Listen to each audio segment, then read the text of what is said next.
a king whose obsession with women cost him his crown, a hidden wedding that permanently altered the course of English history, and a shadowy legal trap that may have wiped out an entire royal bloodline. This is the story of Edward IV, the medieval ruler who discovered the hard way that conquering bedrooms can be just as dangerous as conquering battlefields. And stay with me, because the ending is far darker than you expect. Let's rewind. The year is 1461. England is ripping itself apart during the Wars of the Roses. Noble families slaughter one another for control of the throne, and rising out of this chaos comes Edward IV. He is 19 years old, stands over 6 feet tall, and according to nearly every eyewitness account, he is devastatingly handsome. By medieval standards, he was perfection. One chronicler called him the most beautiful prince Christendom had seen in living memory. But Edward wasn't just aware of his looks, he weaponized them. And what he was about to do would make even modern celebrity scandals look tame. Almost immediately after his coronation, whispers began circulating through London. The new king had an issue. In fact, several issues.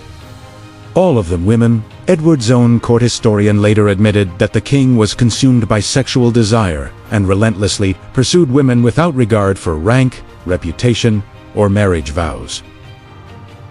This wasn't casual infidelity, it was fixation. So how exactly did a 15th century king seduce his way through the realm?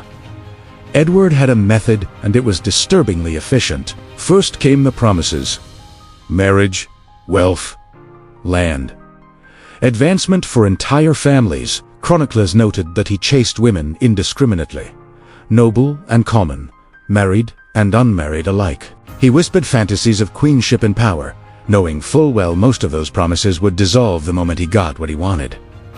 But this story gets darker. Edward was not acting alone. His closest companion, William Lord Hastings, served as both confidant and accomplice. Together, they roamed London, identifying women who caught the king's interest. They relied on a network of fixers who arranged secret encounters and delivered messages. Some accounts describe Edward disguising himself to visit merchants' wives while their husbands were away. Others claim women were summoned directly to private rooms inside the Tower of London. This wasn't privilege. This was organized exploitation, backed by royal authority. A French observer, Philippe de Comines, who met Edward personally, wrote that the king devoted himself excessively to pleasure, vanity, and immoral living. Then, in 1464, something unexpected happened. Edward encountered Elizabeth Woodville. She was a widow, socially beneath him, and most shocking of all, she refused him. This was unprecedented.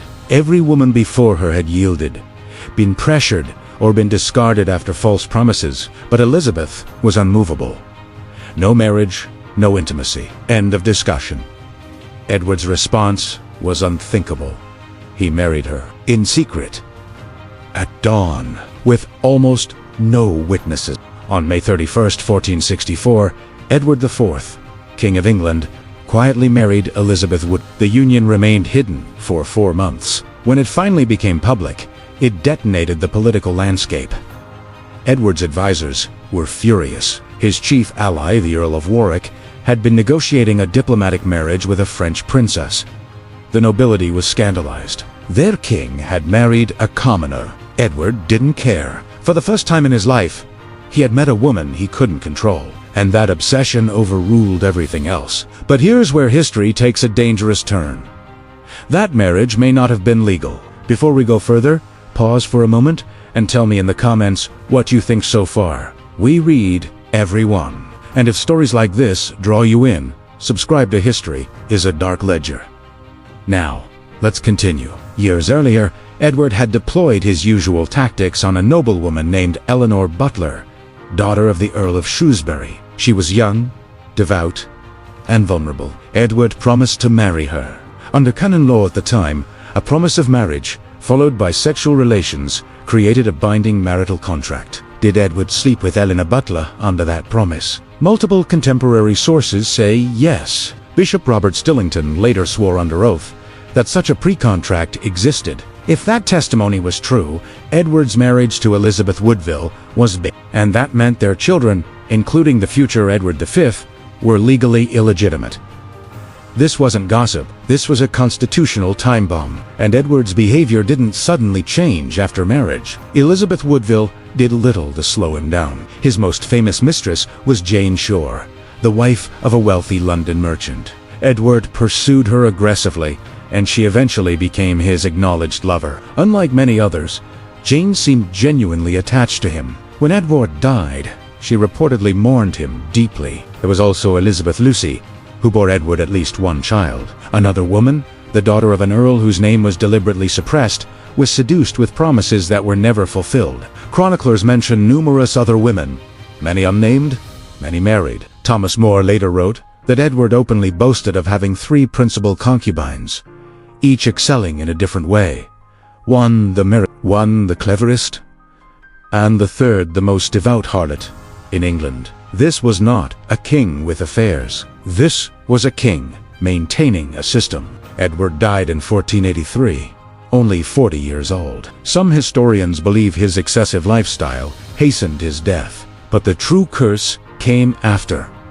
Remember Eleanor Butler, Edward's brother, Richard III, seized upon the pre-contract to declare Edward's children illegitimate. Edward's 12-year-old son briefly became Edward V, only to be stripped of his crown and imprisoned in the Tower of London along with his younger brother. They were never seen again. The princes in the Tower were almost certainly murdered. Edward's sexual choices decades earlier had provided the legal excuse for the destruction of his own sons. The damage didn't stop there. Elizabeth Woodville's family, elevated by her marriage, was systematically destroyed. Her brother and her son from a previous marriage were executed. The Woodville faction collapsed, and the dynasty Edward created disintegrated into chaos, ending with the Tudor takeover in 1485.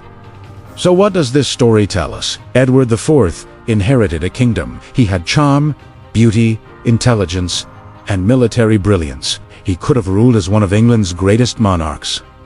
And in some respects, he did.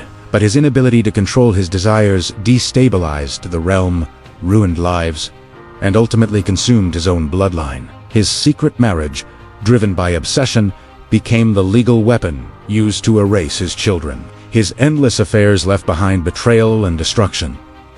Medieval writers called him addicted to lust. Modern historians debate whether his conduct amounted to serial predation enabled by absolute power. What cannot be debated is this: being king does not protect you from consequences. Your throne may survive wars and rebellions, but it will not survive reckless desire. If this story of royal scandal and historical reckoning gripped you, subscribe now. We have many more buried truths to uncover. And tell me in the comments, was Edward's downfall divine punishment, or simply the unavoidable result of his own choices? This is history. It's a dark ledger. Subscribe for the stories history tried to erase. I'll see you in the next one.